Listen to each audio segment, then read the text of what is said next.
Stop for just a moment, a mere second, and contemplate this incredible historical paradox. Imagine, your grandparent back in 1980 could traverse the Atlantic a remarkable 3 hours quicker than you can today.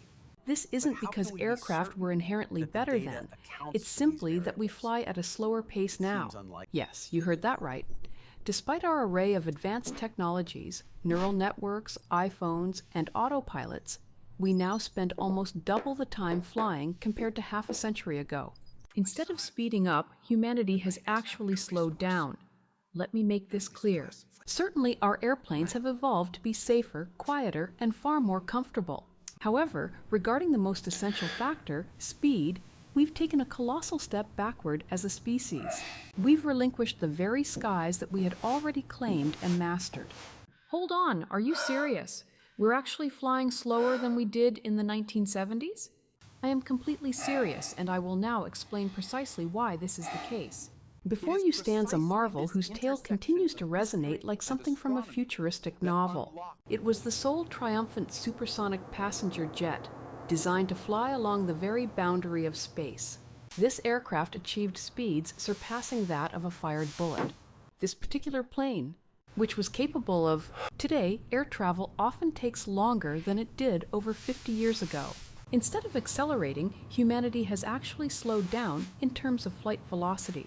While our modern aircraft are indeed safer, quieter, and more comfortable, in the crucial aspect of speed, we have taken a significant step backward. We have effectively lost that very sky which we had once already conquered. This surprising claim immediately prompted a question from a listener. Wait, are you serious? Are we truly flying slower than in the 70s? You know, I am absolutely serious, and you are about to discover the reasons why.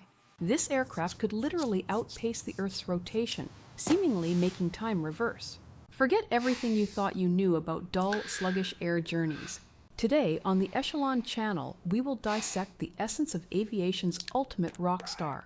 We're talking about the legendary Concorde. Let me tell you up front, this magnificent machine was not destroyed by rivals, outdated technology, or even economics. Its fate was sealed by a piece of foreign metal, the size of a ruler, accidentally left on the runway. But we'll get to all that in due course. First, let's briefly delve into its historical background. Let's now turn our attention to the 1960s, a truly fascinating period that can be described as an era of profound discovery. During this time, the Soviets were making headlines by successfully launching rockets into the vastness of space. Meanwhile, the Americans were busy constructing formidable bombers, machines capable of flying at 3 times the speed of sound. But what about Europe? Europe seemed to be nervously standing by, merely observing as these two global titans dominated the skies. It appeared as if these two superpowers were unilaterally dividing the entire aerial domain between themselves. Then, in 1962, a momentous decision was made. France and Great Britain, nations with a long history of conflict, resolved to embark on an unthinkable collaboration. They formally signed a joint agreement committing to co-develop a supersonic passenger aircraft. Their pact was unequivocal. They would build this advanced jet together, splitting all responsibilities and costs equally. Notably, the very name chosen for the project, Concorde, directly translates to agreement or harmony. This wasn't simply a clever marketing choice, it was an absolute prerequisite for the project's very existence. Without this fundamental consensus between Paris and London, the revolutionary aircraft would never have materialized. Then, on March 2, 1969, a historic day arrived as the Concorde prototype 001 took its inaugural flight over France. This marked the first time the French-built version of the incredible jet ascended into the heavens. Not long after, on April 9, 1969, the British prototype followed suit, making its own maiden takeoff. These initial ascents confirmed the feasibility of their ambitious shared vision for supersonic passenger travel. Despite these early successes, the true challenges for Concorde were only just beginning. The project faced unprecedented engineering hurdles, unlike anything encountered by previous passenger aircraft. Flying at more than twice the speed of sound fundamentally altered the established rules of aviation. At such extreme velocities, many conventional aerodynamic principles simply cease to apply effectively, demanding a fresh approach. Aerodynamics, an unyielding force, dictated strict design parameters without any room for compromise. This meant Concorde's form had to diverge dramatically from the familiar appearance of typical airliners. To successfully overcome the sound barrier, engineers had to abandon the traditional, thicker fuselage designs. The aircraft's structure, therefore, needed to be incredibly sleek and streamlined to minimize drag at supersonic speeds. Its unique shape resembled a colossal dart, a testament to the extreme aerodynamic demands it faced. A defining feature was its distinctive delta wings, meticulously optimized for high-speed flight efficiency. Coupled with this was an extraordinarily long and slender nose, crucial for piercing through the air. This specific design was meticulously crafted to ensure flawless performance when traveling at supersonic speeds. Every aspect of its exterior was optimized for the unique demands of flight, beyond the speed of sound. Indeed, at these incredible velocities, the aircraft's revolutionary form achieved its peak efficiency. Its performance was precisely what was needed for sustained and successful supersonic passenger travel. Concorde was tasked with solving fundamental problems that no previous passenger aircraft had ever encountered. When flying at twice the speed of sound, the conventional laws of aviation simply ceased to apply. Aerodynamics offered no compromises, rigidly dictating every aspect of the design, leaving no room for deviation. These strict rules meant the Concorde could not resemble conventional airplanes in any way. To successfully break the sound barrier, engineers had to discard the common bulky fuselage designs. The aircraft was shaped like a massive dart, featuring its signature delta wings and an incredibly long, pointed nose. While this form was perfect for high-speed flight, it unfortunately presented significant challenges upon landing. At its supersonic cruising velocity, the sharp nose flawlessly cut through the air, a marvel of engineering to behold. However, the designers knew that this aerodynamic efficiency would come at a critical cost during approach and touchdown. Because of its unique delta wing, the aircraft had to land with its nose steeply angled upwards, requiring a very high angle of attack. This otherwise magnificent long fairing would completely block the pilot's essential view of the runway ahead. Without a solution, the pilots would effectively be attempting to land the massive jetliner completely blind. To overcome this critical safety issue, engineers conceived a brilliant, almost fantastical solution during the initial design phase. They ingeniously engineered a groundbreaking feature. The aircraft's entire nose section was designed to be movable. Hydraulics allowed this distinctive droop snoot to lower for takeoff and landing, providing pilots a clear runway view, then retract for supersonic flight. At soaring speeds, the Concorde's pointed nose flawlessly sliced through the air, a true marvel of aerodynamic design. However, engineers knew this aerodynamic perfection came with a crucial trade-off, particularly during the landing phase. Because of its unique delta wing, the aircraft needed to approach the runway with its nose sharply elevated at a very high angle of attack. To ensure visibility during these high-angle approaches, the innovative movable nose was crucial for pilot safety. So, for every takeoff and landing, the Concorde's distinctive nose would gracefully lower, providing the pilots their essential runway view. This unique movement made it seem as though the Concorde literally performed a deep bow, an unforgettable spectacle for any observer. Yet, the movable nose was just the beginning of the Concorde's extraordinary engineering feats. At its cruising speed of Mach 2, the intense air friction heated the aircraft's outer skin to a scorching 127 degrees Celsius. Inside the cockpit, the windows became noticeably hot to the touch, feeling like a furnace compared to a typical icy cold airliner window. This extreme heat caused the aluminum fuselage itself to physically expand during flight. Astonishingly, the aircraft would literally stretch by as much as 30 centimeters while airborne. This expansion created a noticeable gap, roughly the width of a human palm, in the flight deck. This opening appeared between the flight engineer's console and the bulkhead panel within the cockpit. On the Concorde's final flights before retirement, pilots found a unique way to interact with this phenomenon. They would playfully insert their service caps into the expanding gap, a memorable testament to the aircraft's dynamic nature. Beyond the nose, operating at Mach 2 meant the friction with the air heated the aircraft's skin to a scorching 127 degrees Celsius. The windows inside the cockpit became noticeably hot to the touch, a stark contrast to the icy cold panes on a typical commercial flight. On landing, as the metal cooled and contracted, the gap would close, permanently trapping the pilot's caps inside the aircraft's structure. To this day, these uniform caps remain concealed within several museum Concordes, serving as poignant, tiny time capsules. For many, this unique practice represents one of the most touching and memorable stories in the annals of aviation history. However, the extreme thermal expansion wasn't the sole challenge presented by supersonic flight. A far more formidable and perilous problem loomed, maintaining the aircraft's center of gravity. As the Concorde accelerated past the sound barrier, the aerodynamic pressure on its wings dramatically shifted backward. This sudden rearward shift instantly created a deadly and catastrophic imbalance. Without immediate corrective action from the flight crew, the Concorde would inevitably flip over in midair. Such an uncontrollable maneuver at supersonic speeds would have surely caused the aircraft to disintegrate into countless pieces. Fortunately, during the initial design phase, the brilliant engineers conceived an exceptionally clever solution. They ingeniously devised a system that would repurpose one of the aircraft's essential resources. This innovative approach involved actively utilizing the Concorde's fuel itself. The fuel tanks were strategically designed to shift fuel to precisely counteract the changing center of gravity. Even now, these special caps are still hidden in several museum Concordes, like small, poignant time capsules. I consider this one of aviation's most touching stories. However, thermal expansion wasn't the only challenge of supersonic travel.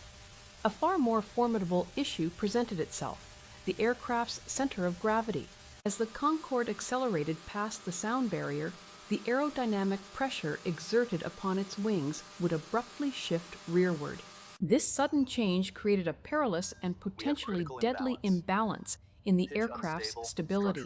Had the pilots not intervened, Concorde, while flying supersonically, would have simply flipped over and disintegrated into fragments. During the design phase, engineers conceived another ingenious solution.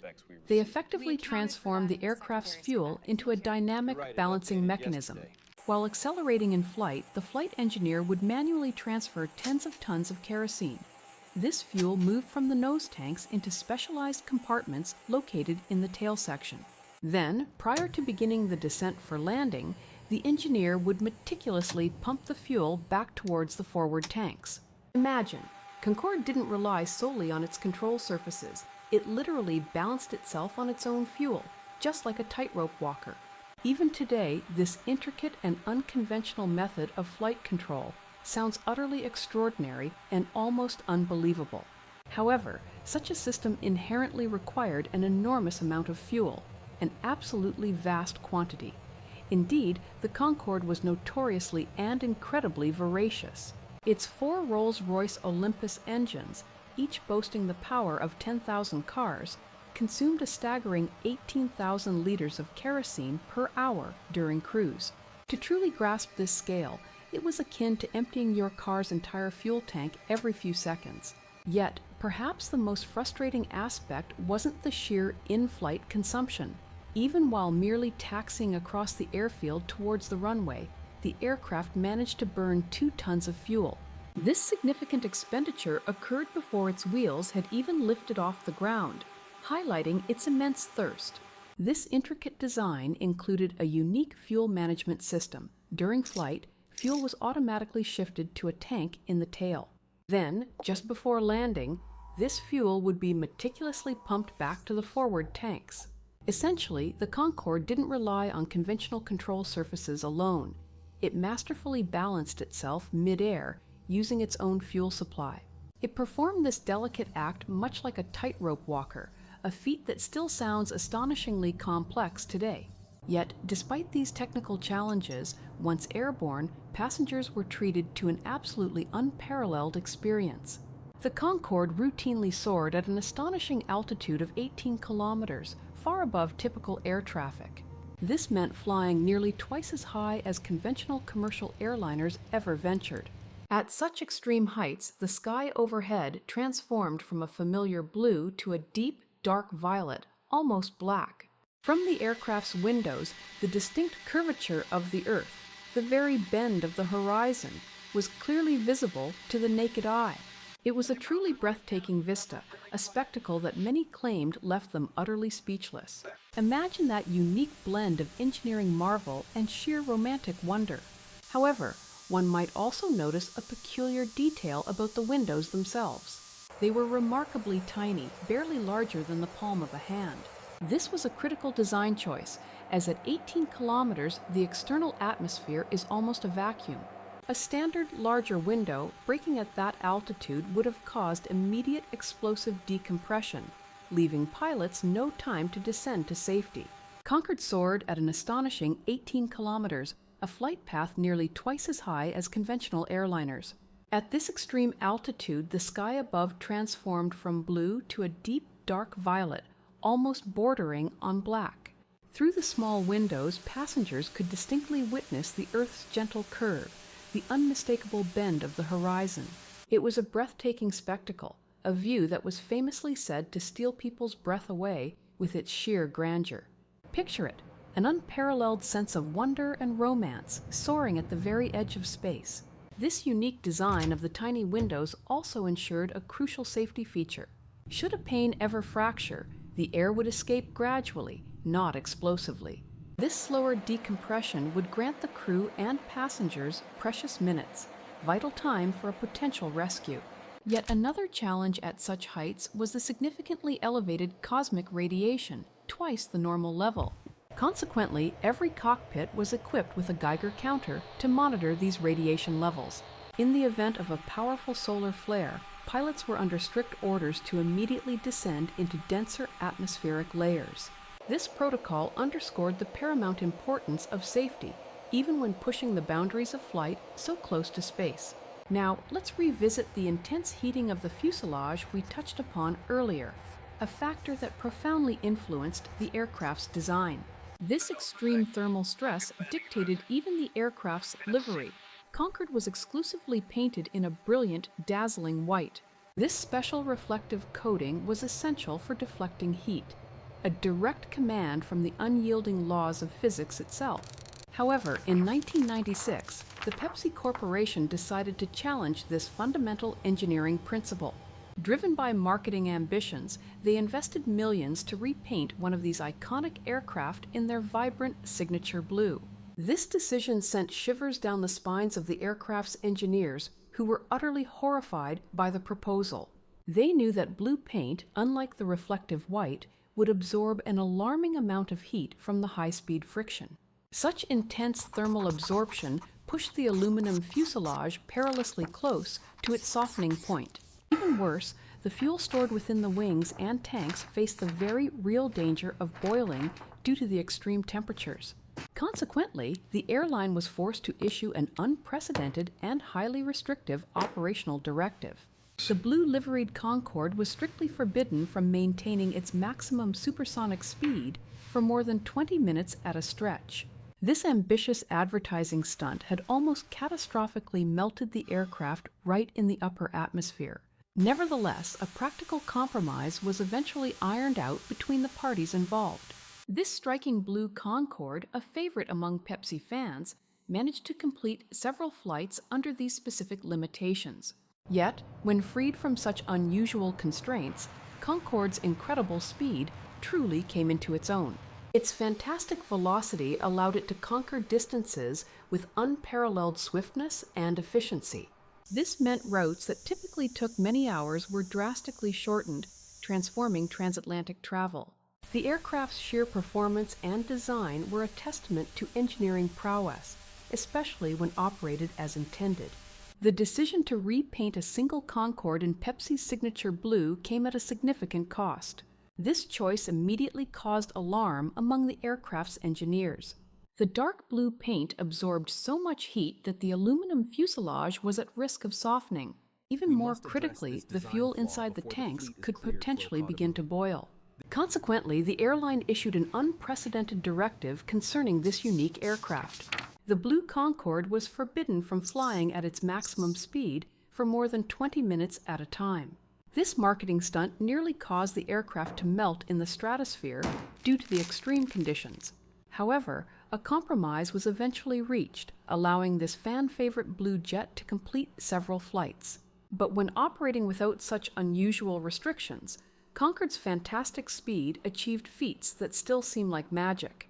In 1973, a team of astronomers utilized a Concorde prototype to pursue, of all things, a solar eclipse. The moon's shadow races across Earth's surface at an astonishing speed of approximately 2,000 kilometers per hour.